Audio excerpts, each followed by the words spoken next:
Binge the full week of The Ray Taylor Show ad-free over at inspireddisorder.com/plus. This is The Ray Taylor Show.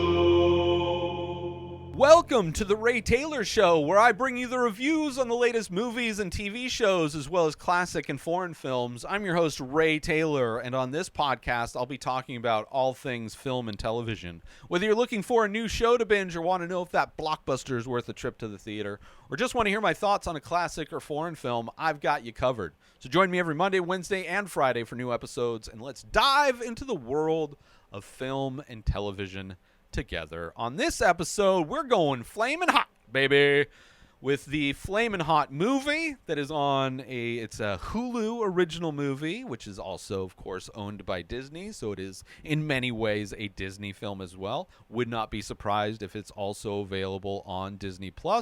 But that movie, entitled Flamin' Hot, came out this year, 2023, directed by Eva Longoria, written by Louis Colick, Linda Yvette Chavez, starring Jesse Garcia, Annie Gonzalez, Emilio Riviera, Dennis Haysbert, and Tony Shalhoub. This is the inspiring true story of Richard Montañez, who, as a Frito-Lay janitor, disrupted the food industry by channeling his Mexican heritage to turn Flamin' Hot Cheetos from a snack into an iconic global pop culture phenomenon, which is kind of insane that a flavor of Cheetos is a pop culture phenomenon, which it is.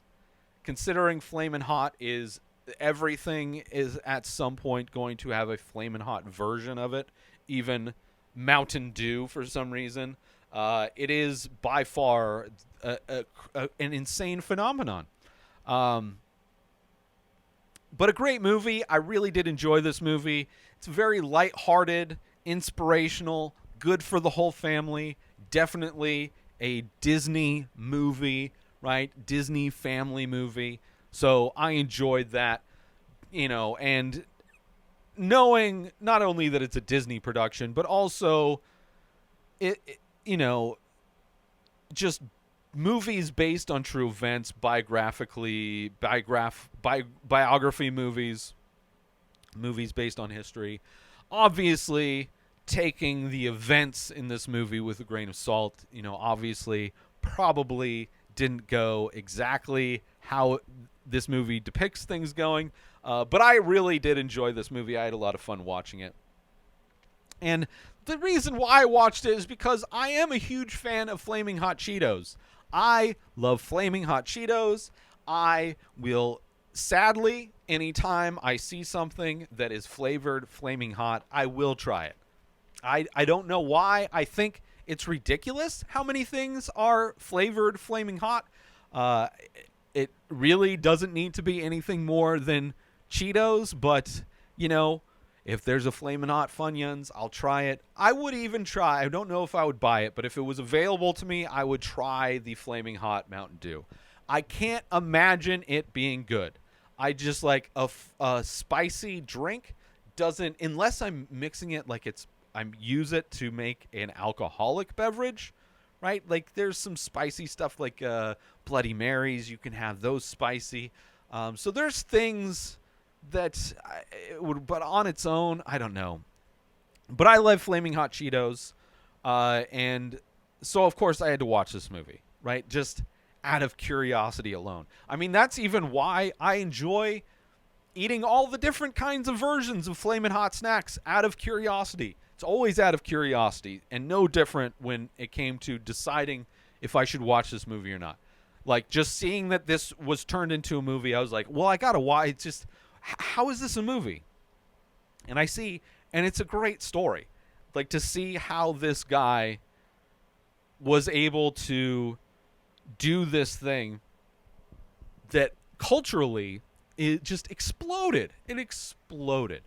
So I enjoy it, but obviously take the events of the movie with a grain of salt, because it is a Disney movie. Life is never as uplifting and happy and funny as a Disney movie would portray them. But right? I do enjoy this. I wouldn't mind seeing the gritty, realistic version of this story, like a 3-hour long, intense, grounded drama of this. But I really enjoyed this movie. I think it nailed it, and it could have been like a documentary, but I don't even think like the way this movie. This is a fun movie. It's got a lot of comedy in it. I like the casting. I like all the kids. One of the kids was like a massively popular TikTok star, I guess you could call. But he would do lip syncing, and I think his dad passed away. Sadly, he would do these lip syncing skits with his dad on TikTok, and got very popular. And he is one of the kids in this movie, one of the sons of the main character, and he's great. Everybody's great. Everybody's lovable. Everything's fun. I really did enjoy this movie. I was pleasantly surprised at how much I enjoyed it. Just even though it's a Disney vibe, I'm okay with a Disney vibe here and there. It makes sense. A little cheesy, but upbeat, funny, good mixture, right? Good mixture. Didn't get very spicy. It's not a spicy movie. There's little spicy moments. There's some fun board meeting renditions in like gangster renditions, which I thought were a lot of fun. I guess you could consider that spicy, but not a very spicy movie, despite it being flaming hot. Let's take a quick break from this episode to talk about, are you a fan of art, movies, and all things entertainment? Then you need to check out youtube.com/inspireddisorder. Our page is jam-packed with all kinds of great content, including making of videos of the many faces, an ongoing art series of abstract ink paintings. But that's not all. We also feature daily episodes from The Ray Taylor Show, a podcast that brings you movie reviews, TV show reviews, episode recaps, opinions on news and entertainment, and much more. There's also a weekly diary and top 5 movie rankings of a variety of categories. And if that wasn't enough, we've also got how-to videos covering all kinds of topics. So why wait? Head on over to youtube.com/inspireddisorder and start exploring the amazing content we have to offer. And now, back to the show. But it shows you who he was as a kid, right? Dealing with bullying, racism from his classmates, right? Then him getting older, kind of being harassed by racist police officers, him trying to get a regular job working at Frito-Lay, and shows his determination to learn, befriending somebody that could teach him and kind of mentor him and kind of help him improve himself and better himself and kind of make moves. It's this movie about taking your shot and going for something, which I appreciate movies like that. Story about trying to make every opportunity count, right? To take every opportunity that's available. Story about doing what you can to improve your life, improve the life of your family. Story about opening the world up to new flavors, right? Believing in yourself, shooting your shot, all of those things. Love it. His wife is amazing, a great partner, right? Another aspect in a different movie, there would be drama, but no drama, right? She's a great partner, supportive, helpful, believes in him. They're both great, right? All the casting I really enjoyed. Everybody is lovable, including that kid from the TikTok videos. It was fun to see him in something. He's adorable.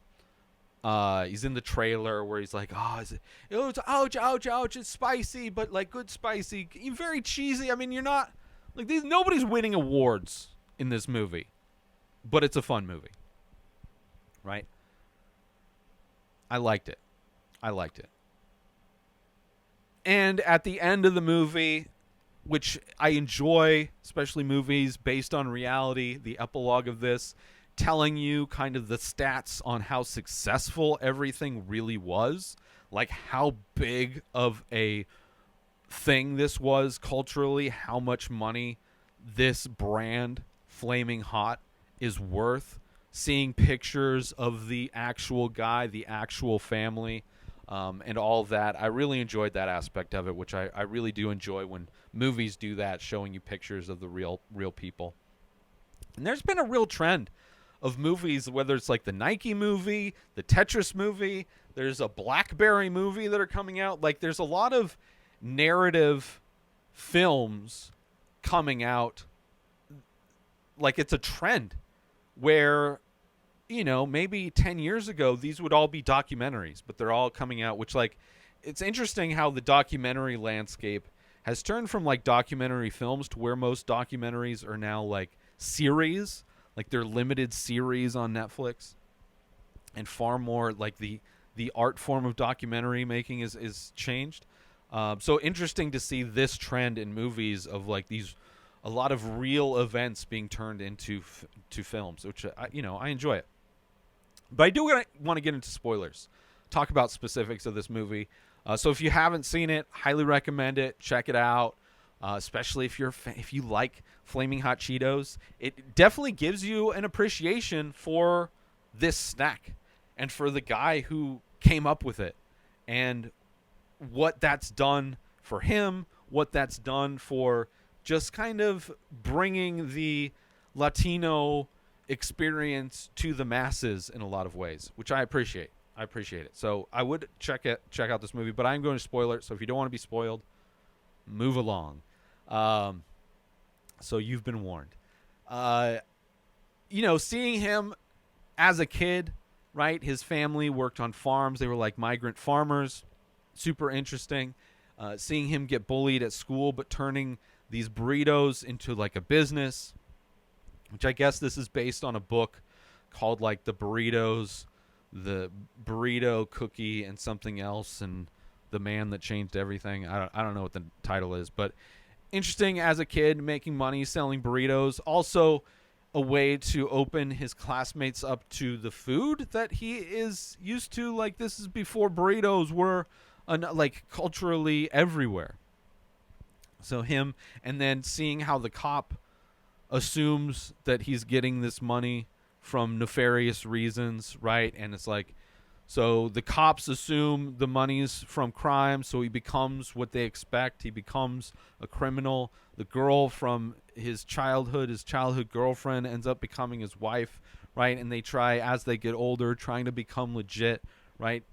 Ending up getting a job at Frito-Lay, her helping him fill out the application and all that kind of stuff, right? And then once he's in Frito-Lay, like seeing the politics of everything, where you're not allowed to talk to people who are outside of your quote-unquote level, right? The janitor's not supposed to be talking to the engineer, definitely not supposed to be talking to the higher-ups, right? Just talk to the people who are on your level. And him, like, not willing to put up with that, not willing to follow that kind of status quo and be told who he can and can't talk to, and also trying to better his situation, right? And befriending the black guy, which obviously loved this actor, the guy that does, I think, the Allstate commercials, super deep voice, loved him. He befriends him, right? Just learning from him. Also, they share the kind of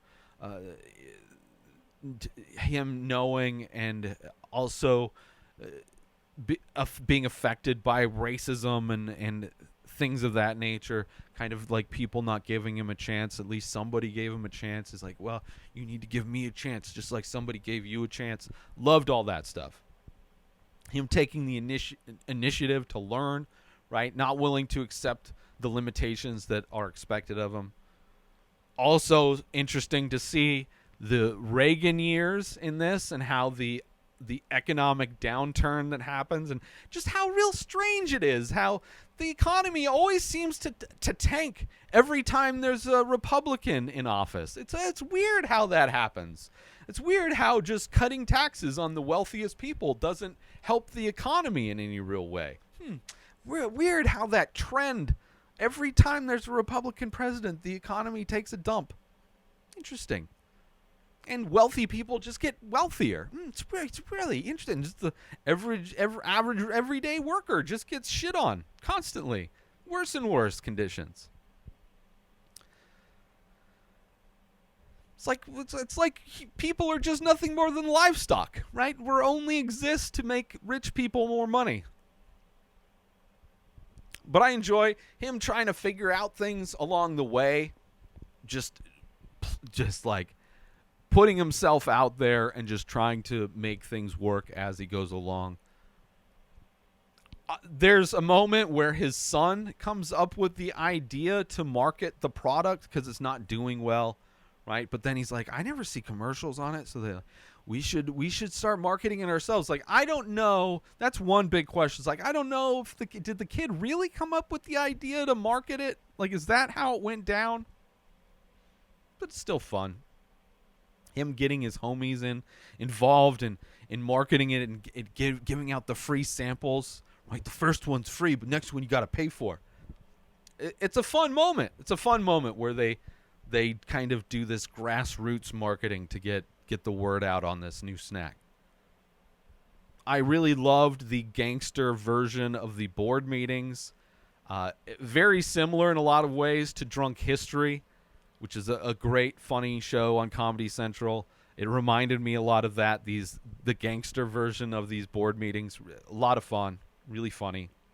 Let's take a quick break from this episode because I want to talk about, are you looking to add some unique and expressive artwork to your home, office, or wardrobe? Look no further than the Many Faces series by Ray Taylor. That's me. These abstract paintings on paper explore the endless possibilities of the human face, capturing unique expressions of emotion, mood, tone, and energy in just a few minimal features. Now you can bring these stunning and thought-provoking pieces into your own space with high-quality prints and t-shirts, featuring designs from the Many Faces series. Or take home a one-of-a-kind original piece for your collection. Don't miss out on this opportunity to add some original and expressive artwork to your home, office, or wardrobe. Head on over to inspireddisorder.com to browse and purchase original artworks, prints, and t-shirts from the Many Faces series today. And now, back to the show. There's a moment where the CEO of the company calls him directly, calls the janitor to tell him that he's going to order 5 million cases. I can't imagine that's the reality that happened. Like the CEO called called him to tell him he's going to order. Maybe something similar happened, but still a fun moment. Right? He saves the factory, makes this company a fuck ton of money. And an aspect of this that for a moment was a big bummer, that like after he created this new flavor, after the massive success of this new product, he didn't immediately get promoted. It seems like it took a while. Like he just stayed a janitor for a while after this massively successful thing. Like, you would think that immediately once they saw this product, they're like, well, we need to get this guy a position that's not janitorial, which obviously he did. But it seemed like it took a little while. It wasn't like instantaneous. Like, it's amazing. It would be amazing to work for a company, a massive company, right? Like Pepsi Cola, Frito-Lay. And you come up with their next big idea. You save this company. You make billions of dollars for this company, and you're still a janitor.